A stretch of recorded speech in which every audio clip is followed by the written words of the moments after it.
Silencio en la sala. En la siguiente media hora entramos en debate.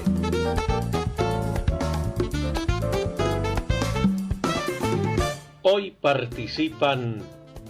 Muy buenos días a todos y todas. Andrea Camarano aquí en el Espacio de Género y Derechos Humanos de la Red de la Radio. El penúltimo encuentro aquí en el estudio de Radio Camacuay y Radio La Cooperativa. Y vamos a estar conversando junto a Lucía Pérez, directora ejecutiva de Amnistía Internacional Uruguay, porque en el marco de la campaña regional Niñas No Madres, Amnistía Internacional en colaboración con Planned Parenthood Global, se propone visibilizar las consecuencias de los embarazos forzados en la niñez y promover la obligación de los estados para garantizar la atención integral a las diferentes expresiones de la violencia hacia niñas, niños y adolescentes. En este marco emitió una declaración a la última reunión de altas autoridades sobre derechos humanos del Mercosur y ha intensificado las campañas para visualizar la problemática del embarazo infantil y la importancia de la educación sexual integral, y por eso vamos a estar conversando sobre la campaña Niñas No Madres y los temas relevantes de la agenda de género que estuvo trabajando en la organización en este 2020, junto a Lucía Pérez, directora ejecutiva de Amnistía Internacional Uruguay. Buenos días, Lucía. Buenos días. Bueno, muchas gracias por la invitación y un gusto estar acá.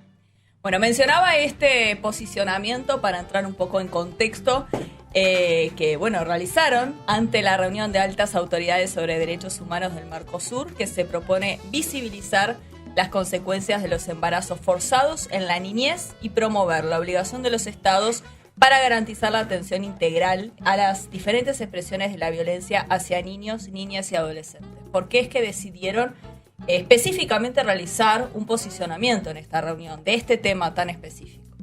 Bien, porque en realidad la reunión de altas autoridades del Mercosur es un espacio importante de toma de decisiones a nivel, subregional, digamos, y entonces nos parecía una oportunidad que debíamos aprovechar justamente para colocar una línea de trabajo que traemos hace ya varios años y que tiene que ver con la violencia sexual hacia niñas en particular, en el caso del embarazo infantil, pero también a tener una mirada más amplia sobre las situaciones de violencia sexual hacia niños, niñas y adolescentes. La reunión de altas autoridades del Mercosur en realidad tienen 2 sesiones al año, y en esta oportunidad le tocaba en este semestre la presidencia pro tempore Uruguay. Entonces también hicimos una articulación con otras secciones, con otras sedes de amnistía en otros países y con nuestra oficina regional, aprovechando que Uruguay tenía la presidencia pro tempore y trabajando específicamente en una comisión que es la Comisión Iniciativa Niño Sur, Niño Niña Sur. La RAD, digamos, tiene una serie de comisiones temáticas sobre diferentes agendas vinculadas a los derechos humanos, y nosotros en particular definimos participar activamente con esta declaración en esa comisión en particular, que reúne personas de ministerios o autoridades de los diferentes países que integran el Mercosur para discutir la agenda sobre infancia, ¿no? Entonces nosotros ahí el objetivo era impulsar este tema, ¿no? Que ya lo venimos haciendo desde hace bastante tiempo, y a su vez participar del plenario, de la sesión plenaria de la RAD, otra vez reforzando ese mensaje, ¿no? Entonces esto se enmarca bien en una acción de incidencia que es gran parte del trabajo que hace Amnistía Internacional acá en Uruguay, en otras partes del mundo, donde la investigación cumple un papel muy importante, ¿no? Es decir, acumular evidencia, buscar todo aquello que no está tan a la vista, ¿no? Claro. O que hay que rascar un poco debajo de la superficie para decir, acá hay una situación de vulneración de derechos, en este caso de las niñas, ¿no? A través de esto que tú decías, ¿no? De situaciones de embarazo forzado, pero que obviamente eso es como la punta del iceberg, decimos nosotros, en términos de la vulneración de derechos, porque atrás esconden muchas otras situaciones, ¿no? De abuso, de violaciones sexuales que son sistemáticas. Pero esto fue parte de la estrategia de trabajo de este año, pero es cierto que Niñas No Madres es una campaña de Amnistía Internacional junto con otras organizaciones, como mencionabas, donde está Planned Parenthood, donde está GIRE, ICLACAI, que es una coalición también de organizaciones regional que promueve el aborto legal.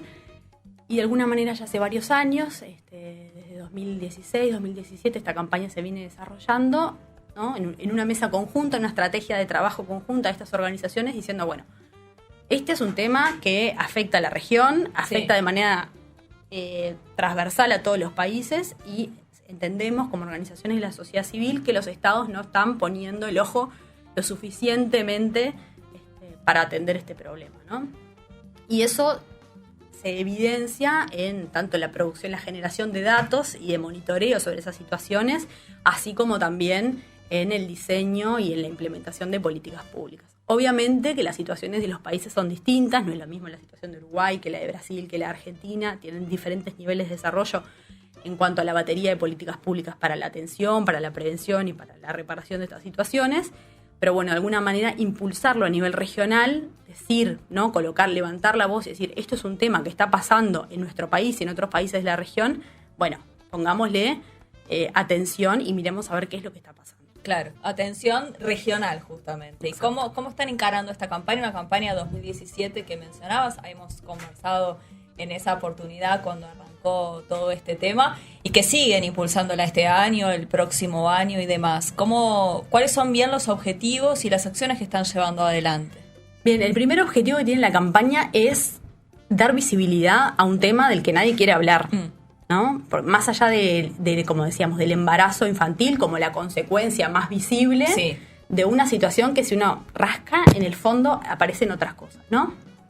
En general, nosotros hemos documentado, Amnistía Internacional, parte del trabajo que ha hecho es en los distintos países activar proyectos de investigación para conocer la realidad de los distintos países, ¿no? En el caso de Uruguay, nosotros en 2018 presentamos un informe sobre embarazo infantil, aportes para la agenda en Uruguay, que intentaba, bueno, en el marco de una estrategia nacional de prevención del embarazo no intencional en la adolescencia, que cubría la franja de adolescentes de 15 años y más,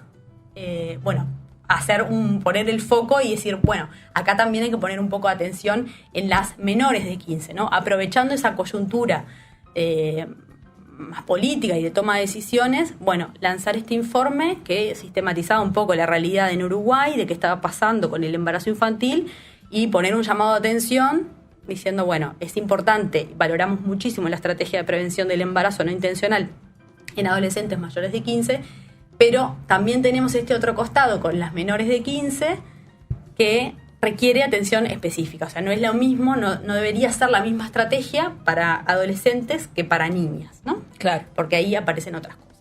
Entonces, en relación con los objetivos de la campaña, dar visibilidad a esta situación es uno de los primeros objetivos, ¿no? Sensibilizar, poder comunicar y poder poner sobre la mesa que esto es un problema grave de vulneración de derechos humanos, básicamente, ¿no?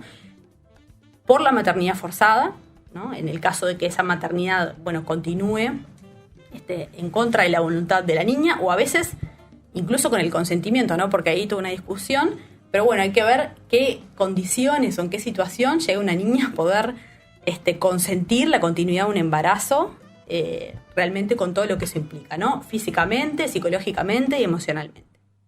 Entonces, ese es un primer punto sobre el que nosotros estamos trabajando muchísimo y que realmente es un tema sobre el que nadie quiere hablar, ¿no? Creo que lo hemos experimentado también este año, bueno, con algunas cuestiones más mediáticas, temas que digamos, que afectan también o que tienen cierta relación vinculados a, bueno, la explotación sexual de menores, el abuso sexual.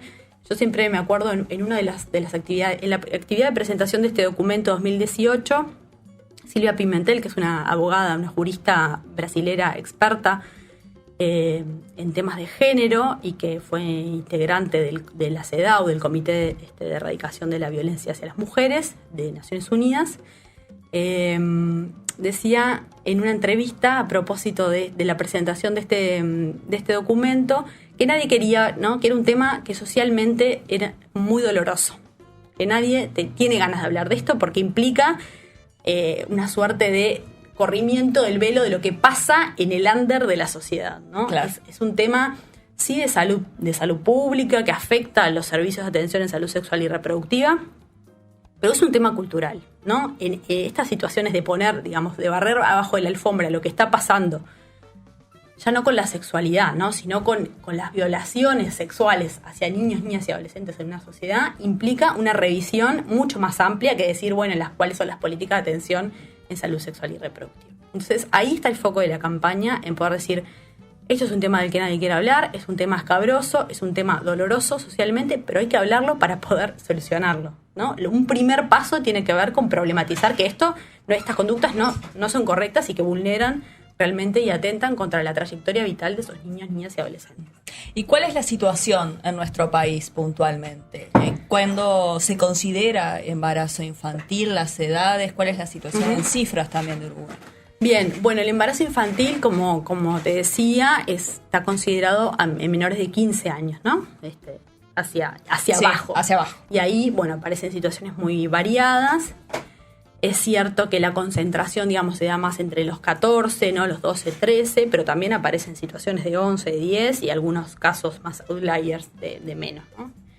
Esa es un poco la consideración y también la dificultad, porque no es lo mismo, ¿no? En términos de la autonomía progresiva, que es un elemento muy importante para, ¿no? La autonomía progresiva de la capacidad de la niña de poder decidir, de comprender cabalmente qué es lo que está pasando con su cuerpo, cuál es la afectación que va a tener su trayectoria vital. No es lo mismo una niña de 10 años o de 11 que una de 14, ¿no? Entonces, ahí también aparecen como muchos matices y es muy difícil a veces, o requiere abordajes como diferenciados, ¿no? No es que uno pasa raya y dice, bueno, vos haces una política sí, muy general, pero después también hay que ver cómo la situación puntual. Lo cierto es que, según datos del Ministerio de Salud, en 2019 se produjeron 82 nacimientos en niñas menores de 15 años.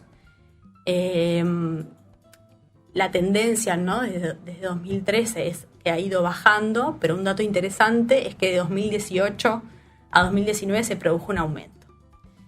Y la verdad que nosotros estamos esperando un poco los datos también de 2020, porque fue un año bastante particular. Paréntesis, digamos, en la vida de todos y todas. Pero bueno, todo este tema de la pandemia, del quédate en casa, ¿no? Y digamos, sí, de las cuarentenas, también disparó otro capítulo que tiene que ver, bueno, qué pasa cuando el hogar se supone que es el lugar de protección, ¿no? De las personas en términos sanitarios, pero en términos vitales también, y cuando eso dispara, por ejemplo, las denuncias de violencia de género. Mucho hemos hablado en varias oportunidades justamente del incremento de la violencia de género hacia mujeres, niños y niñas. Exacto. En este periodo tan particular que nos ha tocado vivir. Y bueno, eso es algo que hay que monitorear también, ¿no? Sí. Porque si 2018-2019 se produjo un aumento, aunque leve, de estos nacimientos, bueno, hay que ver qué pasa, ¿no? Con las denuncias específicas en esta población, en niños, niñas y adolescentes, y qué pasa con los nacimientos también, ¿no? Entonces eso es algo sobre lo que hay que poner la mirada. Y por supuesto que acá hay una dimensión doble, ¿no? La cuantitativa, digamos, que es lo que podemos contabilizar, y después una dimensión cualitativa. Sí. En realidad no importa si son 2 o si son 100, digamos, hay 2 niñas que están teniendo, ¿no? su vida afectada, o hay 100, digamos, hay que atenderlos, si uno lo mira desde una perspectiva de derechos humanos, es la misma urgencia. Entonces eso también es importante como equilibrarlo, pero sí es cierto que ha aumentado de 2018 a 2019, aún no contamos con los datos de 2020, pero bueno, es algo que hay que monitorear también porque, digamos, la violencia de género en el hogar, ¿no? que afecta a mujeres, a niños, niñas y adolescentes, bueno, tiene múltiples costados, ¿no? También con datos de 2019 del Sistema Integral de Protección a la Infancia, bueno, del total de denuncias realizadas, ¿no? de violencia hacia niños, niñas y adolescentes, el 24% de esas denuncias eran por razones de abuso sexual, ¿no? Claro. O de violencia sexual. Entonces, ahí otra vez, ¿no? Esto de niñas no madres, ¿no? Del son niñas no madres, del embarazo infantil, permite iniciar como una discusión, conversar sobre ese hecho que es la punta del iceberg, ¿no? Nosotros en materia de campañas trabajamos mucho con este concepto de que en realidad estamos mirando la superficie de un problema que es mucho más profundo y que tiene ramificaciones diferenciales, ¿no? Esto de la violencia sexual, de las violaciones, del abuso sexual. La gran mayoría de estas situaciones de abuso sexual no son situaciones puntuales, ¿no? Un episodio puntual, sino que es sistemático, con todo lo que eso implica, ¿no? Digamos, de la misma forma que afecta una situación puntual, pero la mayoría, ¿no? Casi el 70% de estas situaciones que se denuncian son sistemáticas, ¿no? Sí. No son eventos puntuales en la vida de una persona. Bien. Y en cuanto a la prevención, porque bueno, por algo se llega también a esta situación, si bien, bueno, hay mucha tela para cortar, ¿por qué se llega a esta situación? Se habla mucho de la educación sexual integral también. En este caso, ¿por qué decimos esto? ¿Por qué es tan importante? Bueno, ahí en materia como de política pública, ¿no? Que es un poco lo que fuimos a colocar también, a poner sobre la mesa en esta reunión de altas autoridades del Mercosur, es pedirle a los estados, exigirle a los estados que cumplan su rol, ¿no? de garantizar los derechos de los niños, niñas y adolescentes, y sobre todo recomendar que las políticas públicas tengan como al menos 3 niveles de preocupación, ¿no? Uno que tiene que ver con la prevención, otro que tiene que ver con la atención y otro con la reparación. En materia de prevención, desde Amnistía Internacional, así como otras organizaciones, estamos convencidas de que la educación sexual integral es una herramienta muy poderosa para la prevención del embarazo infantil y de las situaciones de abuso, ¿no? Seguro. Digamos, lo que hace la educación sexual integral es ni más ni menos que brindar herramientas e información oportuna, ¿no? De acuerdo al desarrollo de las personas, ¿no? No es lo mismo la educación sexual integral, digamos, en preescolar o en la primera infancia, digamos, en la infancia o en la adolescencia o en la vida adulta, ¿no? Pero de alguna forma los programas de educación sexual integral se adaptan también a las edades, a los planes, ¿no? De estudio, etcétera, para que las personas podamos ir incorporando la información que podemos de acuerdo a nuestro desarrollo. Pero sin duda es un componente, una dimensión de la vida, la sexualidad muy importante y que nos atraviesa a todos y todas de manera permanente en todo nuestro ciclo vital. Por lo tanto, la información es importante desde siempre. Sí.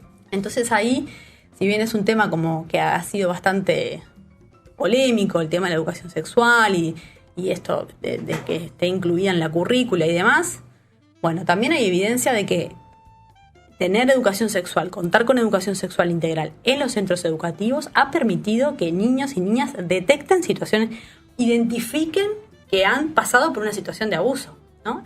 Romper con esa naturalización de que, bueno, muchas veces también se da con personas allegadas que generan vínculos de confianza, ¿no? Y de extorsión también en ese vínculo seguro. Afectivo.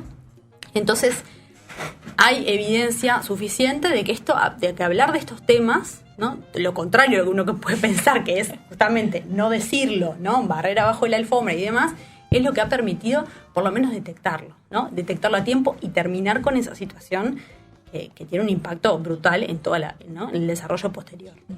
¿Y en nuestro país qué tipo de políticas públicas existen a respecto? Bueno, en nuestro país, en términos de educación sexual integral, bueno, contamos con algunos programas, con diferente nivel, digamos, de desarrollo, dependiendo mucho de los centros educativos, también si son públicos, si son privados, digamos. Ahí hay un trabajo para profundizar en lo sistemático, ¿no? Y en los acuerdos en relación con la importancia de esto, ¿no? Sí. A veces lo que nos pasa mucho en Uruguay en materia de derechos humanos es que lo tenemos garantizado en términos normativos y después cuando vamos al plano de lo concreto, ¿no? o al terreno, ahí se diluye un poquito más. Entonces ahí, en ese sentido, hay como mucho trabajo también para observar, para detectar a ver cuál es el estado de situación y también poder avanzar para que eso sea algo más sistemático y robusto en términos del sistema educativo. Después, en relación con la atención, básicamente tiene que ver con brindar los servicios de salud sexual y reproductiva de manera oportuna, ¿no? Con todo lo que eso implica, ¿no? El acceso a métodos anticonceptivos y de protección, pero también la interrupción voluntaria del embarazo, digamos, atención de apoyo, ¿no? De diferente tipo ante una situación, bueno, de embarazo, y todo lo que eso implica.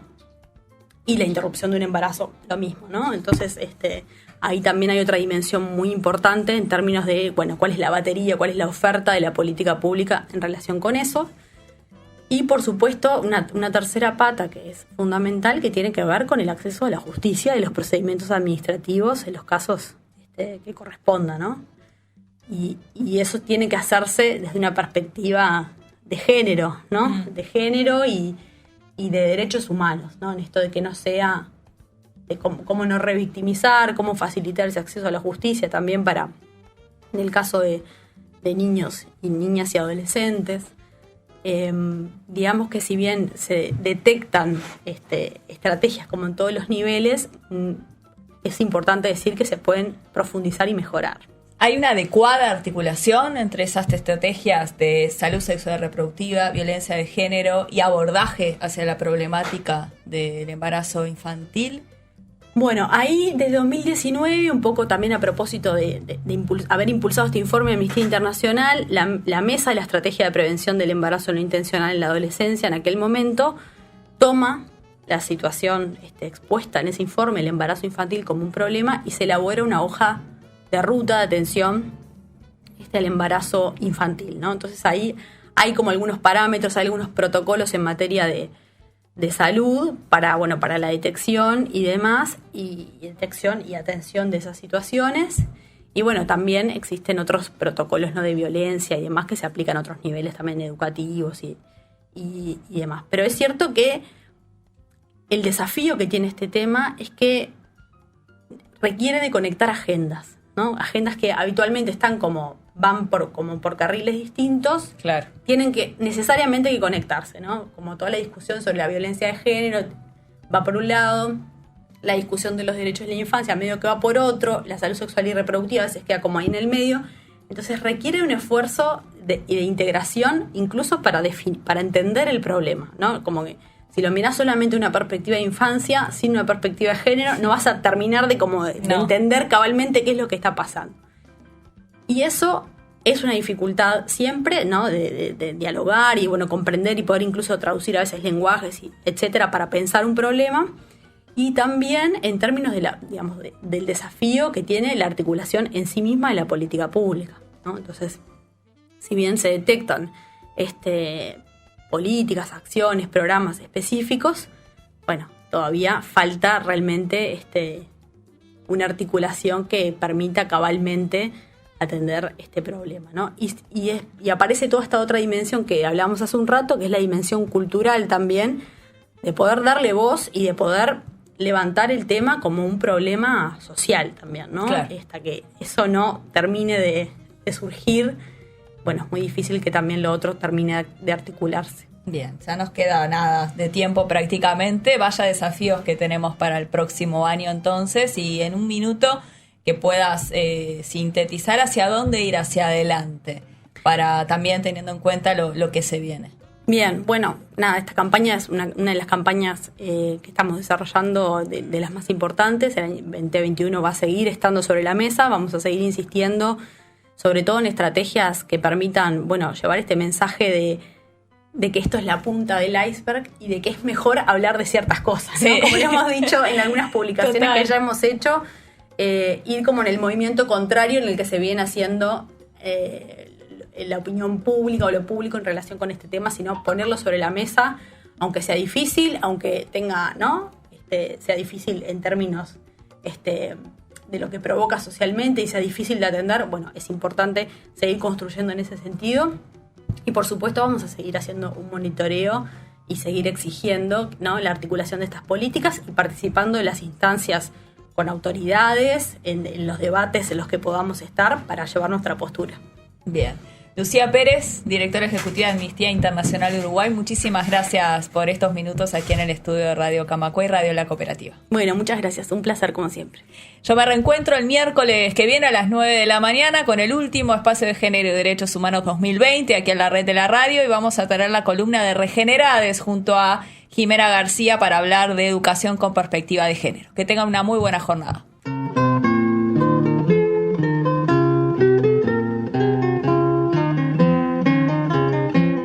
La red de la radio.